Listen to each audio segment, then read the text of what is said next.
Well, we've decided to do a night passage. Why have we done that? The main reason is the forecast. The wind is coming up from the north tomorrow morning about 8 o'clock. There's a strong wind warning out. We're anchored in Trial Bay at the moment. Came out across the bar on the Macquarie River this afternoon, and we were going to leave it till about 6 o'clock in the morning to leave here, but the forecast changed this afternoon and the wind looks like it's going to get up earlier in the morning. It was going to get up tomorrow afternoon, but they've moved that forecast forward a bit. So we need to get to the bar at Port Macquarie at around about 6 o'clock, 7 o'clock tomorrow morning. So to do that, we're going to leave here at midnight and head down. We'll get there at daylight or a bit after, and it'll put us there in good time to cross the bar. And that time of the morning, at the moment we've got a pretty light, probably about a 5 or 10 knot northerly blowing, so that'll help us get down there. We'll be able to get a bit of sail out, and it makes it more comfortable and also gives us a bit of speed, so that'll make our trip a bit quicker. But the thing is to get down there when the bar's right, and if we let this wind get up on the bar, say for 2 or 3 hours, it'll probably make it a little bit harder to cross. So if we get there nice and early before the wind gets up, we should be able to get in across the bar into Port Macquarie, and we're probably going to be there for a couple of days waiting for this bit of a blow to go through before we can go further south. So we're going to show you how we do that night passage. Don't be scared of travelling at night. I kind of like it because as long as the weather's okay, if the weather's terrible you wouldn't want to be doing it, but a night like this we've got moon, it's nearly a full moon, I think about 2 or 3 days we've got a full moon, so I'm just shooting this in moonlight at the moment, and you can see that you can see a little bit. That's Lagger's Point, you can see out behind me. We've got to get round that to before we start heading south. But you can see the land. I can see the land quite easily in the moonlight from where we are here. So it is a lot easier on a moonlit night. So we've got that going for us as well. But I'm just going to show you the steps we go through to get the boat ready. And yeah, you can follow us on the trip as we head down to Port Macquarie. Let's go.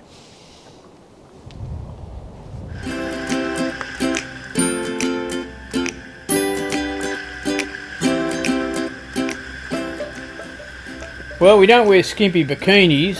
Hell, it frightens me when I take my shirt off. There's definitely no one pregnant here. This is motor sailing for old dudes. We do live on a boat, and we do cruise extensively along the Australian coast. Join us and visit some great destinations. Learn how to look after a boat and live off grid. It might even get you enthused to do the same thing.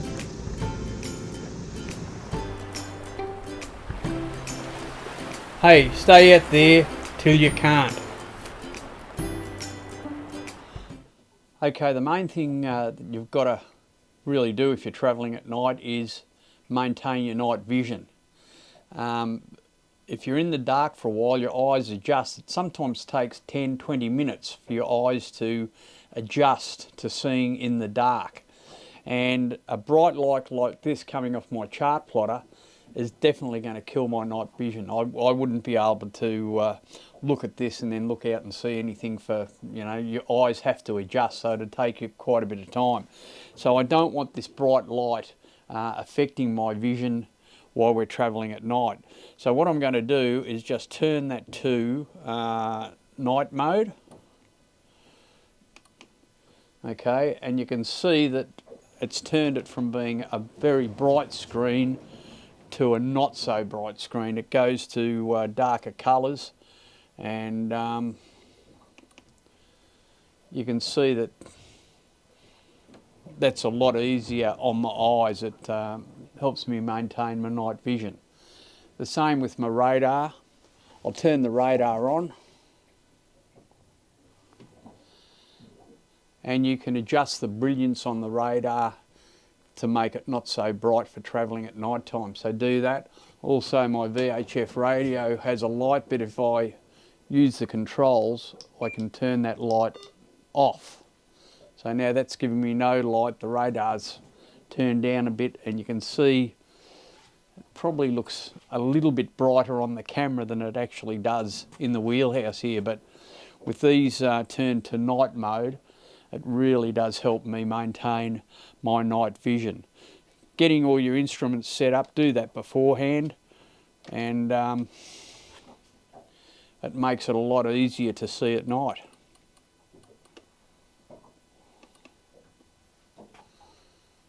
Another thing I like to do when I'm travelling at night is wear a headlight. If you need a bit of light when you're out on deck, maybe setting a bit of sail or whatever.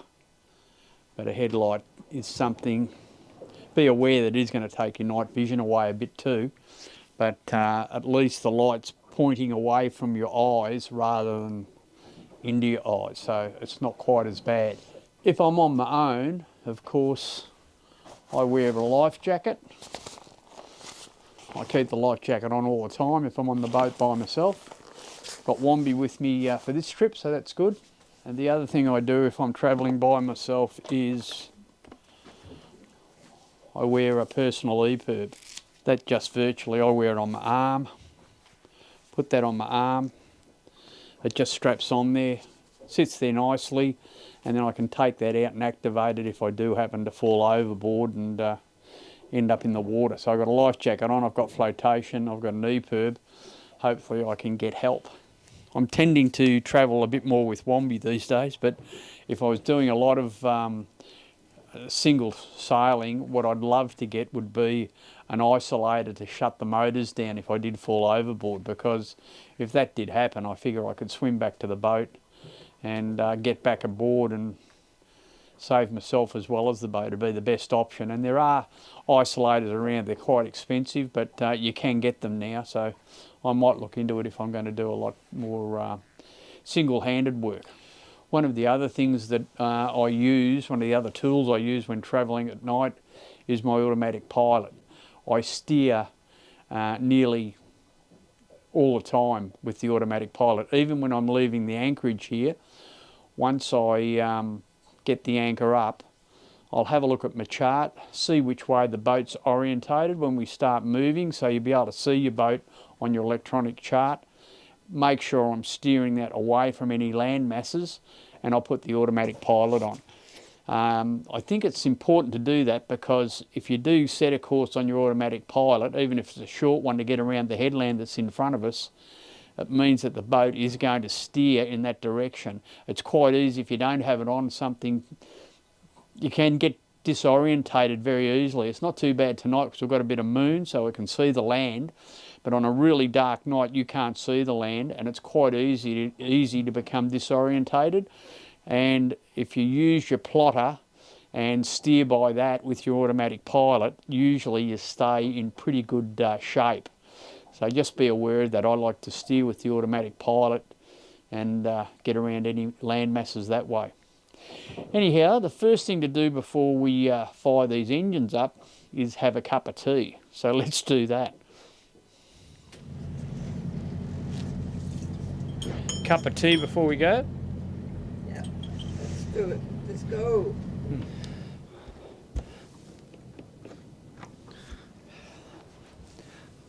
I'm just checking my engine rooms. Just having a little bit of a look around. All looks good. I checked all the fluid levels before we left the river, so it's only about an hour's running ago, but I just check in there, make sure there's no fluids in the bilge. The dinghy's been securely lashed on. I'm just going to hook it up so that we can use this winch for our sail.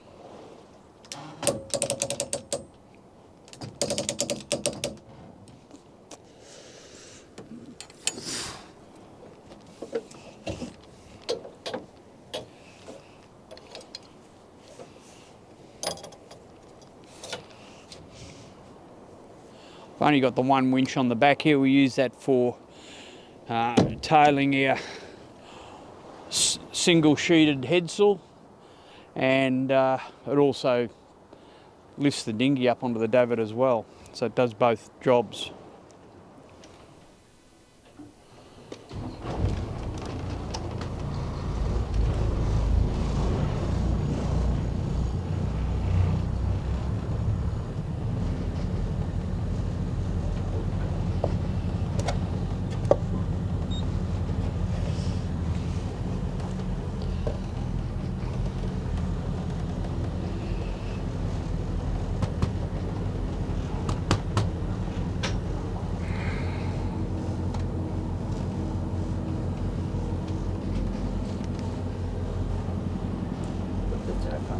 Do you want me to put the top on? Yeah.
Certainly dug in.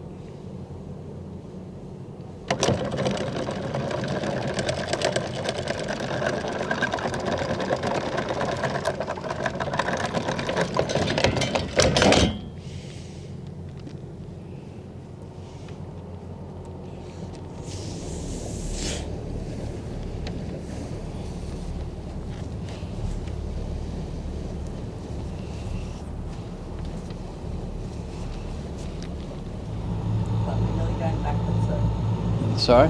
Looks like we're really going back. Well, I just want to get around those rocks and everything on the point there. There's rocks over there, but it's swelly.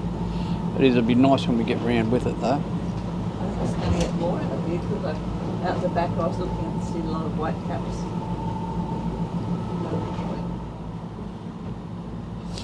When we go to sea, we always like to log on with a marine rescue organisation. All of the marine rescue organisations on the coast are volunteer organisations, and usually they only run from between 0600 to 1800 each day. Port Macquarie is a 24-hour manned station, so we'll try to give them a call. If you have an emergency situation on Channel 16, you can usually raise someone. They have a series of repeaters down the coast where Channel 16 can be used for emergency calling, but if you're just logging on, you can't usually do that unless it's between 0600 and 1800. But we're going to give Port Macquarie a call on 16 and see if we can log on with them.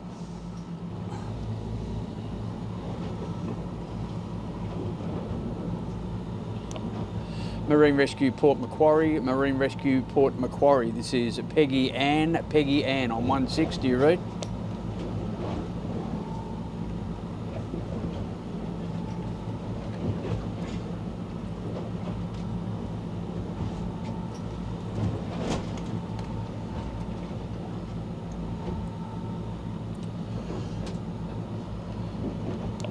Marine Rescue Port Macquarie, Marine Rescue Port Macquarie. This is Peggy-Anne on 16. Do you copy over?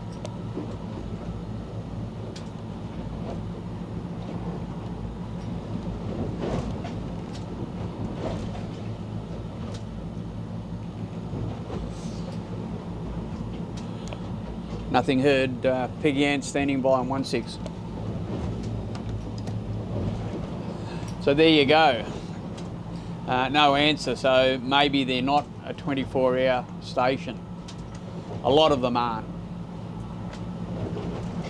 So we have logged with Marine Rescue Trial Bay. They've passed their information down to Port Macquarie. So at 0600 we'll nearly be there by then, but by then I'll give them a call and log off. It's always nice to know that someone knows you're out here, especially at night.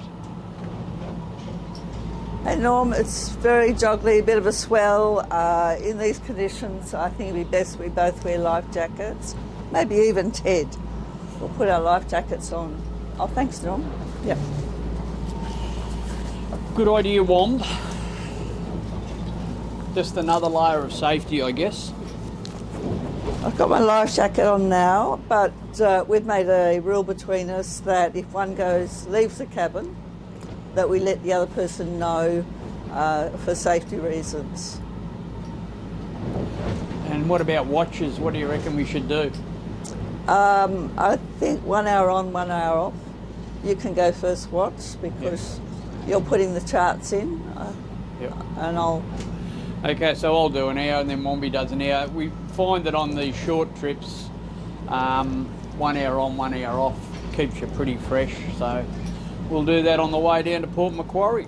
I don't know about pretty fresh, but... Sorry? Well, I don't know about keeping us pretty fresh. Not fresh, but No. it's not too long to stay up for No. that. You can have a bit of a sleep.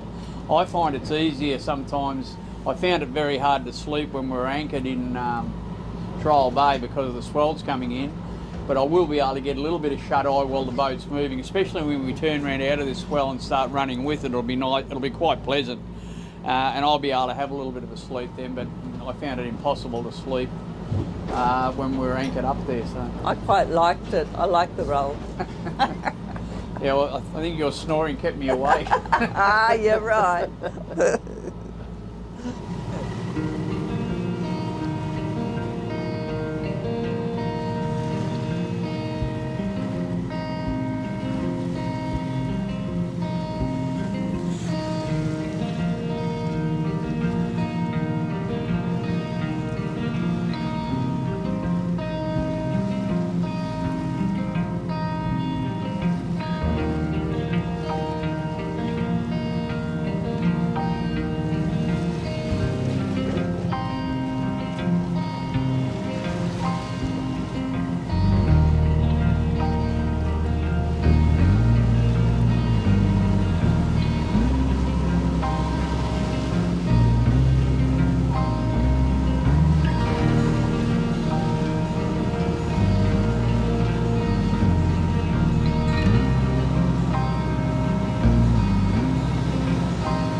We'll call this the fuck up we didn't film. Came in, bit of tide behind me, ended up running over a mooring ball and picking up the rope around the prop, so Wendy had to just back up on one motor while because a bit of tide running, so Wendy had to back up on one motor while I dove over the back and just unhooked the eye off the prop. So all good, but didn't really need to swim this hour of the morning, but I tell you what, that bar was a bit ordinary coming in, and we're glad to be in here and tied up, so we'll be here for a day or two. Anyway, all's good, but bit of drama. Didn't film it because there's too much going on. Oh, did you have it on? No. Oh, bar. Come and unzip me, baby. Of all bars. You got blood somewhere. Yeah, put it in my arm, is it? I don't know. I'm just getting wet feet. Hang on. Oh, yeah.